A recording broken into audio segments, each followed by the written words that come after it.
Another year, another Halloween themed deck profile. That's right, everybody. Happy Halloween from Neal, aka the Mage of Ancients. A couple of years ago, I did Destiny Heroes. Last year, I did Fluffles slash Frightverse. And now this year, I'm doing Altergeist for my Halloween deck profile. Altergeist is a deck that I have not touched in a while, but I'm using this video as a blueprint as to which cards I want to include in my Altergeist deck to prepare for the cards that we're going to be getting in Phantom Rage. Not necessarily for Altergeist, but a lot of people are excited for cards like Double A Zeus Sky Thunder. And I have a feeling that people are going to look into playing some more Xyz-based decks like Phantom Knights as well as Zodiac. So that's what I'm preparing for, the decks that people are probably going to likely play after Phantom Rage, as well as the current meta that we have. So if you guys enjoy deck profiles like this, then be sure to let me know down in the comments what other decks you guys would like to see.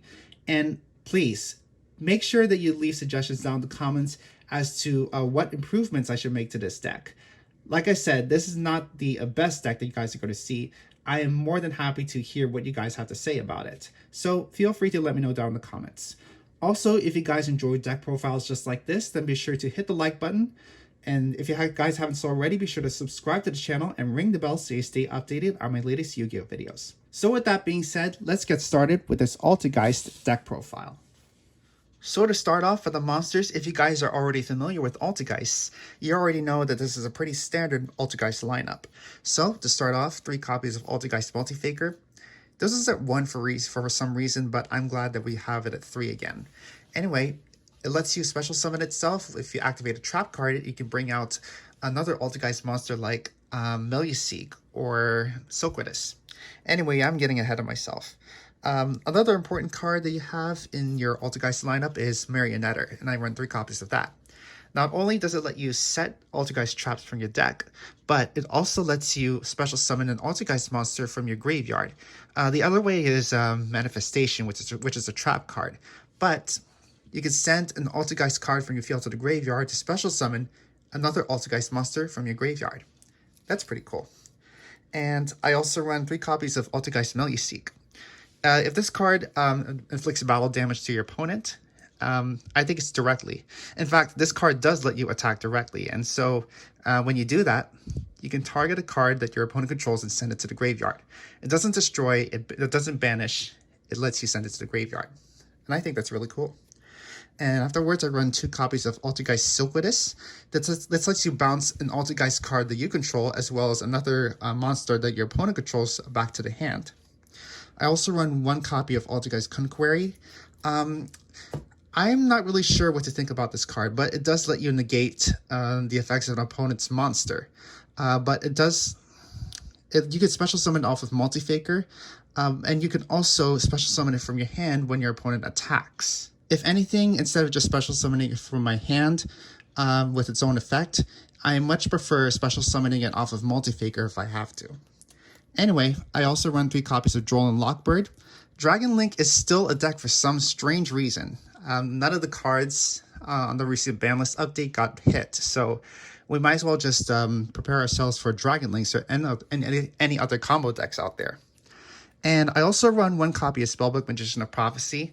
I don't have Pot of Extravagance right now, so the Spellbook engine is basically my budget alternative to it.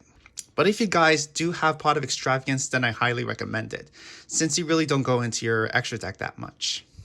Next up, as I already told you guys, I do run the Spellbook engine. So in order to complement my Blue Boy, I run 2 copies of Secrets, as well as 2 copies of Knowledge. And then after that, I decided to tech in 2 copies of Magical Dimension. This is here mainly for added disruption, just in case my Silquidus and my Altergeist Protocol aren't enough. So in case you guys don't know what this does, it says, if you control a face-up Spellcaster type monster, target 1 monster you control, tribute it, and then you can special summon 1 Spellcaster type monster from your hand, then you can destroy 1 monster on the field. As far as I know, this is the most recent errata for Magical Dimension, so that destruction ability does not target, which is pretty good. But you guys can let me know down in the comments if this is not the most recent errata. I do know that it got updated I know that this card got reprinted in the what's it called? Order of the Spellcaster structure deck. That's the deck with Endymion.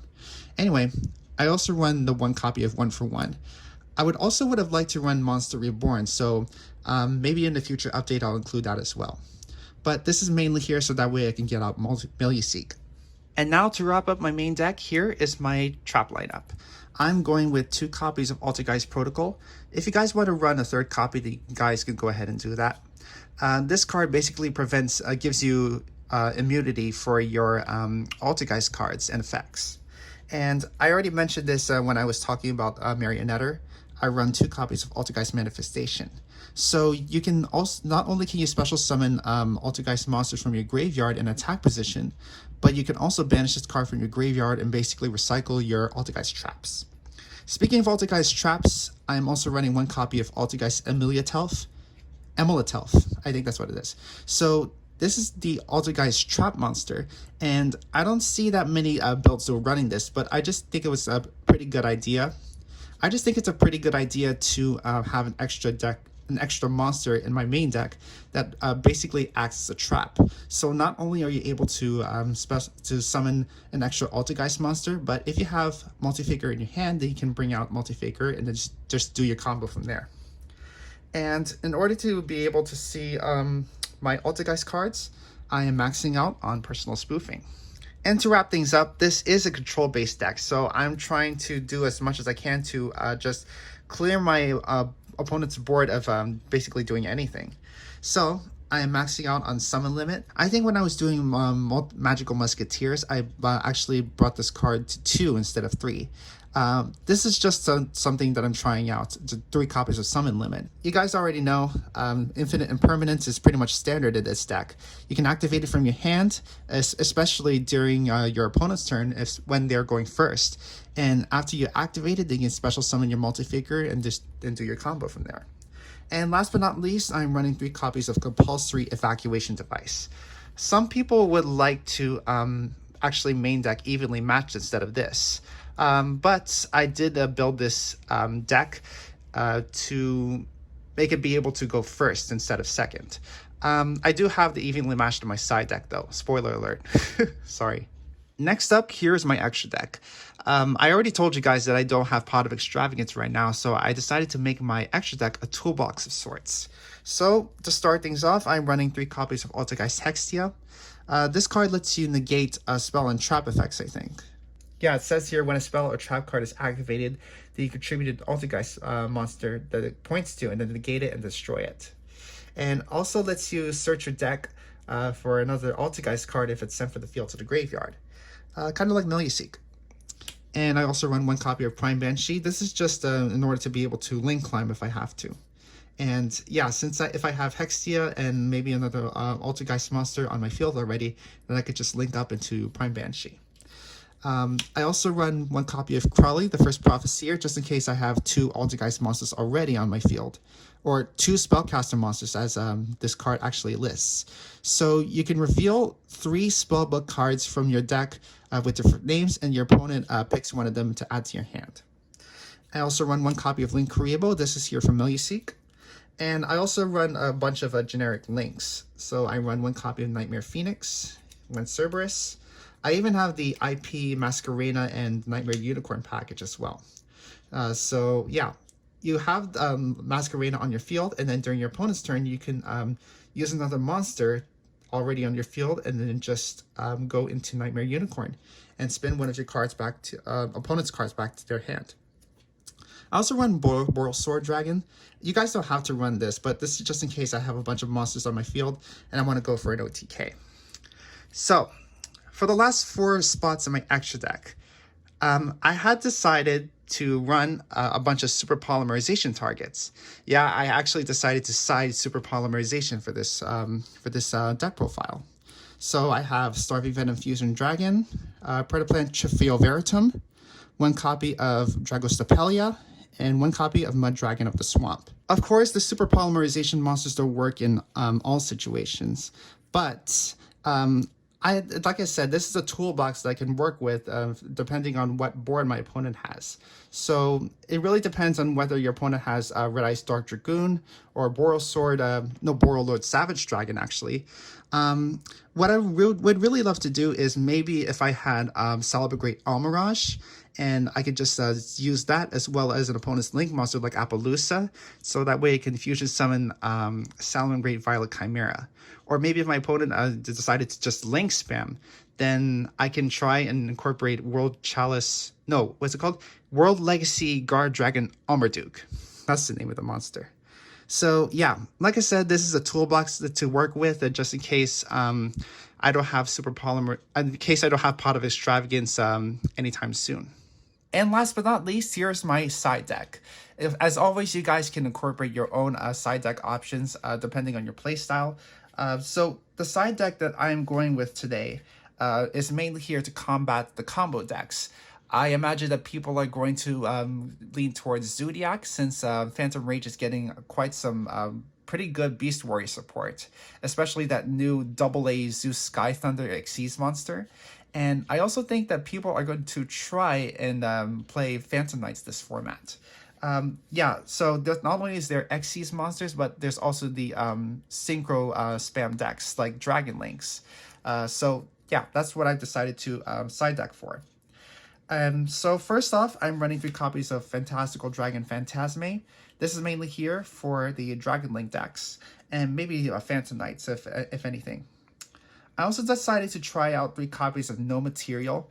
Of course, this is more of a going second base card, since you can't really activate it while you have cards on your field.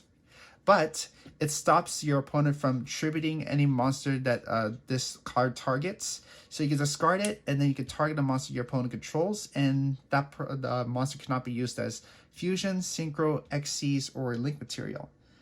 I also think that card cannot be tributed. Yeah, it says right there. So after that, I'm running 3 copies of Super Polymerization in my side deck. You guys already saw my Super Polymerization monsters in my extra deck, so yeah, this is just in case I actually do have to go against those. I have to go against those combo decks. If I'm going up against Dogmatica, that's probably going to be a different story. Anyway, I also run a bunch of board wipes, 1 copy of Lightning Storm, 1 Raigeki, 1 Harpy's Feather Duster. The reason why I'm not maxing out on Lightning Storm is because if this card gets negated for some reason, and you happen to have multiple copies of Lightning Storm in your hand, then you can't really do anything to deal with your opponent's board. So in case Lightning Storm gets negated, but you have one of these others in your hand, then Raigeki or Feather Duster is pretty much ready to go for you. And last but not least, I'm running 3 copies of Evenly Matched. This is another card that you can activate from your hand, just as long as you don't control any cards. So yeah, this basically wipes out your opponent's entire board except for just 1 monster, since this is really the only card that you control. So that's it for this Altergeist deck profile, everybody. Thank you all so much for watching. If you guys enjoyed this video and you want to help support the channel, then be sure to like the video, subscribe to the channel, and ring the bell so you stay updated on my latest Yu-Gi-Oh videos. Also, be sure to comment down below with what other decks you guys would like me to profile, as well as improvements and suggestions for what I should do to make this deck even better. And if you guys want to help further support the channel, then be sure to use my TCG Player affiliate link also in the description, so that way you can support the channel as you buy the cards that you want. This has been the Mage of Ancients. Thanks for tuning in, and I hope to see you again.